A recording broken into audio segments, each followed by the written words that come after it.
On va d'abord revenir sur la question des domiciles d'exaltation, qui jouent encore aujourd'hui, en 2022, un certain rôle dans la pratique de l'interprétation, puisque notamment par le biais des maîtrises, telle planète, telle maison est liée à telle autre maison parce qu'il y a une maîtrise de telle planète qui se trouve là, sur d'autres planètes, etc. Bon, ça c'est bien connu. Mais, d'une manière générale, il y a un malentendu concernant les maîtrises.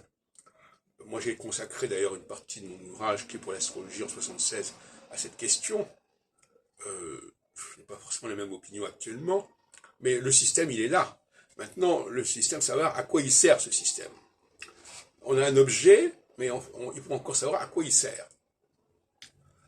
Et il n'y a pas une seule lecture de cet objet. Il n'y a pas un seul emploi possible de cet objet.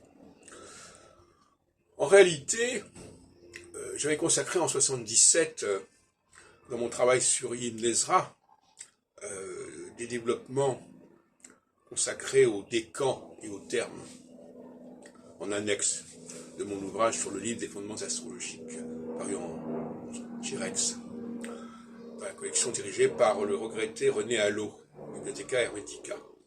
Et il y a effectivement tout un ensemble de systèmes qui permettent d'enrichir la perception qu'on a d'un certain signe zodiacal.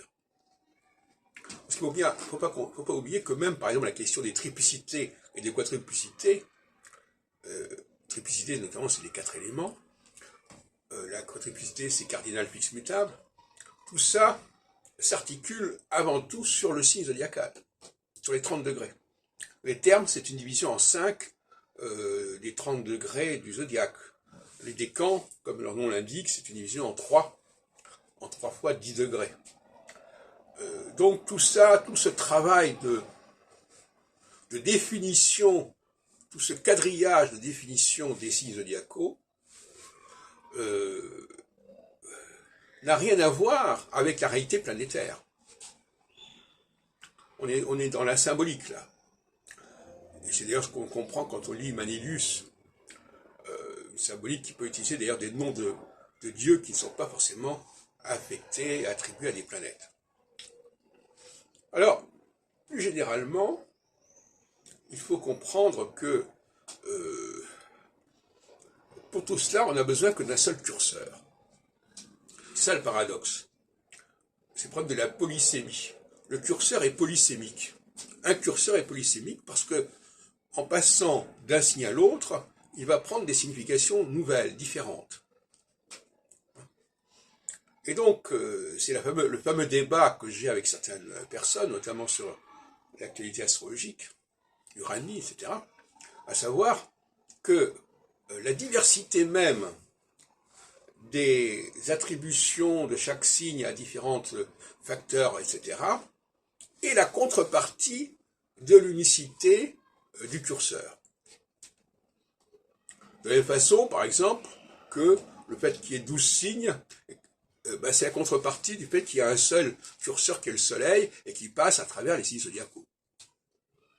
Donc il ne faudrait pas en rajouter en disant, non seulement il y a une très grande diversité au niveau des significations des signes, mais en plus, il faudrait qu'il y ait plusieurs curseurs. Là, ça devient la folie furieuse.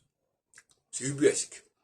Donc, pour bien comprendre cette stratégie, le curseur unique qui va se diversifier au fur et à mesure qu'il passe d'un signe à l'autre. De la même façon que sur le plan linguistique, une même racine va prendre des sens différents selon les préfixes, les suffixes, les additions qu'on lui donne. J'apprends, je surprends, je comprends, etc. On peut décliner à l'infini, nous comprenons, vous comprenez, j'ai compris, etc. Tout ça, ce sont des variations autour du même radical prendre, prend. Et donc, il y a la diversité des facteurs de variation, et en même temps, il y a un seul facteur curseur. Et ça, c'est fondamental que l'on comprenne cela une fois pour toutes. Et en plus, on a rajouté à cela, pour compliquer les choses, on a rajouté les aspects, qui sont aussi une façon d'enrichir la signification du curseur, parce qu'à tel moment, il sera en aspect avec telle planète, ou avec l'autre planète. Alors là, effectivement, on a un pied avec l'astronomie. Bon. Mais c'est simplement pour compléter ou prolonger le curseur. Hein. Ça va plus loin que ça. Voilà, donc j'espère qu'on a compris le message.